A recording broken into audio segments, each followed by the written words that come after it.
actually don't anticipate doing this guru slaying for, I wouldn't say much longer, but I don't really look for the scams like you do.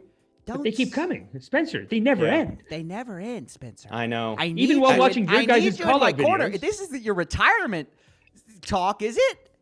No. Are you retiring out of the group? You're trying to retire on my podcast, Spencer. You can't do that to the people. Spencer, no, come on, dude. I'm talking about. The culture needs us to call out these scammers because it is ridiculous, man. They're stealing money from very vulnerable people. It's out of control. The culture needs it. Wait, the irony. Let's talk about your retirement. What's going on? No. I'm just saying my goal is to be a real estate investor, not a YouTuber. So, like, once the real estate takes off, the irony is that I will have a successful business. Therefore, I'm not the YouTuber, which is what we criticize, that all these guys are successful business owners, but they're, you know what I mean?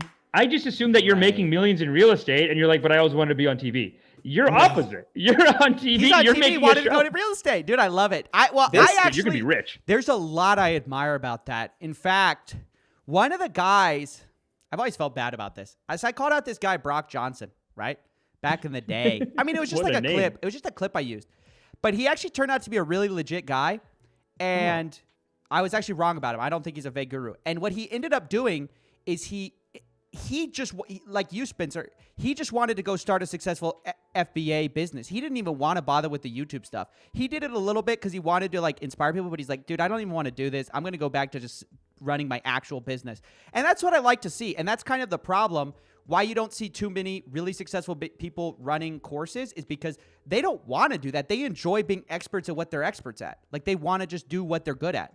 Does that make sense? 100%. Yeah, like I found this little, it's been a very enjoyable 10 months, but it kind of happened. I stumbled into it. It's not like the whole time I was like, I'm going to build this brand as a fake guru guy. It all started with catching your video. And I'll tell you the reason why I respect you so much, Steven, is I found your video about Fake Guru Fridays at a time where I was really struggling in life. I had like no subscribers. I lost all my money in real estate on real estate flips gone wrong.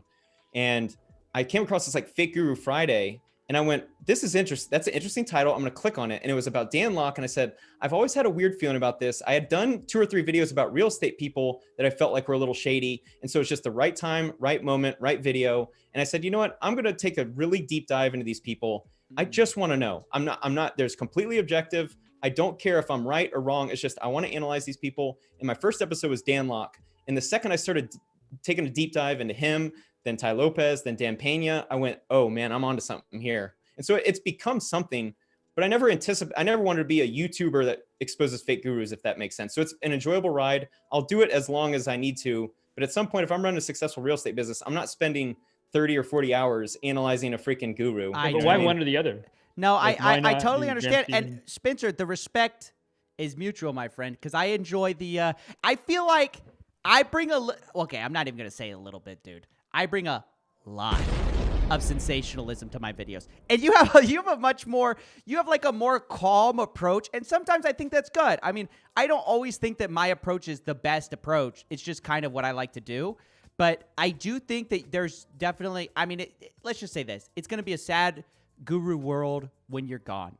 I mean, yeah, man. We'll be missing the reasonable voice, dude. Like kind of videos, dude, and they do very like authentic or charlatan. Mine doesn't even have a question. It's like fake guru. It's just well, it was okay. I love Dave Portnoy, the pizza reviews, and I was like, you know what? On YouTube, what works really well is having some kind of element of I'm going to rate someone or something, and it's every episode's like, ooh, is it going to be good or bad, hot, cold, guru, fake? So that's kind of where that started from. And it probably helps the writing too, because it just gives your writing like a path to go down where it's like, okay, I have this essay that I have to write where I prove that this person's good or not. So yeah, it gives it like some structure. No, it's great, man. And like, but so your Grant Cardone one, can I ask you? 100%. Is he, I haven't gone through, I haven't done it yet. I encourage the people to watch.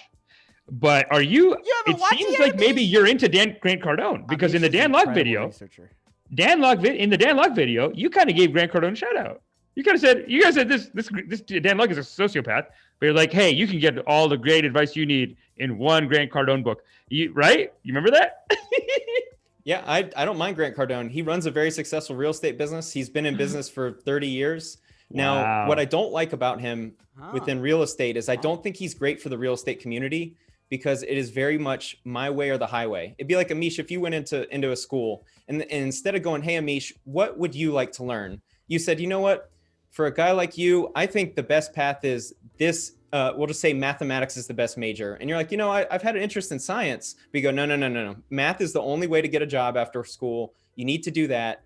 And he funnels people into his fund, Cardone Capital, which is it's a totally legal way to operate a real estate business, which many people do. It's a real estate income trust. It's a REIT, right? Yeah, basically.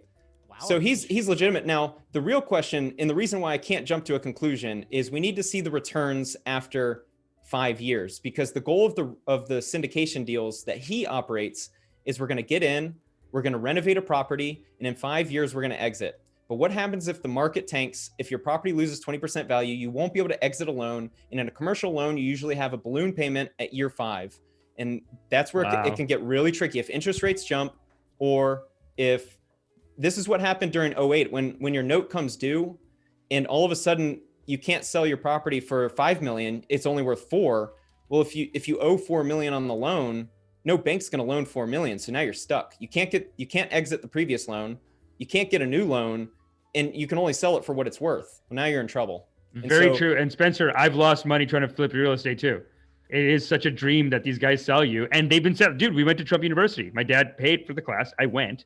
Like, that's what they're all trying to sell you, this dream of, like, you're just going to flip a property. It's so easy. You're a property flipper. Now, they make it sound really easy. And one interesting thing I think is cool about you is you're very open with the fact that you lost it all, which a lot of people don't think they can do with real estate. And I think is a much needed, balancing thought with real estate, where people are jumping in thinking, oh, it's going to be easy. I'm just going to do a big, rental empire. And they don't realize that it can go upside down. Yeah, you see this at the end of a bull market, like we've seen, end of 10 or 11 year rush. People see the money being made. All these guys are making a bunch of money. The market can carry a lot of people. And this is kind of why I wanted to have like a certain part of this discussion I love to share with you guys is the conversation about survivorship bias. And so I mentioned in the document I shared with you, Stephen, the expert problem, which is where you have describe that. People's skills can't be evaluated. And so a lot of these gurus right now, it's hard to really evaluate if they're talented, if they're skilled, or if they are lucky. Or and if in they're an lying. up market for 10 years, real estate in LA, you could buy a bad deal in 2012 and become a millionaire because the market carried your decision. That does not make you skilled or talented. That means you got lucky by the market. And so right now we have not had an opportunity to see a lot of these gurus get exposed for what they are. A lot of them got carried by the market. Nassim Taleb talks about this a lot, that certain markets play really well to certain personalities, certain business opportunities. He mentions a day trader. He used to be in day trading, and a day trader used a certain risky strategy that worked in a bull market for 7 years, made $20 million, and in 7 minutes lost it all because the strategy worked until it didn't. Yep. It's like day trading, man. They think they're making money, and it's like gambling. Any kind of gambling, they just remember the times they win. They don't tell you all the times that they lost money. They almost forget about them. Yeah, but also the other problem is there's some element of skill, but it's hard to evaluate what the element of luck is and how big of a role it plays. I think that's what Spencer's saying, because obviously some of these things, they're not literal gambling. There's choices that can be intelligent or unintelligent, but you don't know how much just sort of getting lucky on being on the winning side of the luck equation makes the difference that makes you look like some big hot shot guru or whatever. I'm kind of like you, Spencer, where I think it's really bad when people give one size fits all solutions. And in my opinion, like, I actually hate the mentality that these what do you call it? All these biz op people are selling, which is like, we're going to spoon feed you the answer. We're going to tell you exactly how to do it. You don't need any other resources. Don't bother looking anywhere else. And I feel like people's biggest problems in the world is they don't know how to go find stuff for themselves. Like, I'm really big on go read a book, go learn how to do it yourself, go fail a bunch. And that's a way bigger life skill than paying for any course will ever get you. Like, I hate this basically give it to me mentality that this culture of gurus and mentors has created. Because the whole idea is you can just follow some idiot's advice and it's just going to turn you into the same success they were in. It's not true. Like, you couldn't go try to invent Facebook today and be as successful as Mark Zuckerberg. The idea of you're just going to copy your mentor and you're going to be exactly as successful isn't true. You've got to go find your own basically niche in the market. And the only way to do that is by learning to spot these opportunities for yourself, learning to go seize opportunities by yourself. Am I crazy here, or is nobody actually pushing that? I love it. I actually wanted to bring this up to you because I'm sure you get emails like this. So one thing that really bothers me is when I receive emails from people and say, hey, Spencer, I just came across this guy, Joe Smith. He makes $1 million a year on Instagram. I was thinking of buying his course. What do you think? Authentic or charlatan? And it really bothers me because that behavior it just goes so against my philosophy of really analyzing opportunities. Like if you're thinking about spending $2,000 on a course and you have 2,500 in your bank account, you should spend a month analyzing all their videos, everything about them. Wow. Try it for yourself. And it's so like you're getting mad at the people getting scammed a little bit, where you're like, hey, you're part of the problem, man. Stop getting scammed. And we've been saying for weeks, Spencer, if anyone listening, watching right now, listening, if you're about to buy one of these scam courses, give us the money. Enough of this. Enough of these courses. We'll invest in a REIT and give you the interest. Amish, stop it. Stop telling the people to give us money. Amish is always trying to get us money. No, stop it. Bad of me. Hey, bad. If you're going to spend $8,000 on a class, there's a guy on my street. He's decaled his car with Grant Cardone for the Canadian Wealth Expo. Wait, we got to talk. I'm dying to talk about it. Let's talk about this. But I got to respond to Spencer real quick, which is that the exact problem you're looking at where people are going, hey, YouTuber that I like today and whatever, tell me how to live my life. That mentality is part of the mentorship mentality. They've just replaced one mentor with you. And it's a stupid thing. Like, no, I'm not your mentor, but neither is Grant Cardone. Neither is Dan Lok. Go learn to do it yourself. It drives me insane. So I think, look, it's just the wrong question entirely. It's like, wait, fake guru or not is actually the wrong question.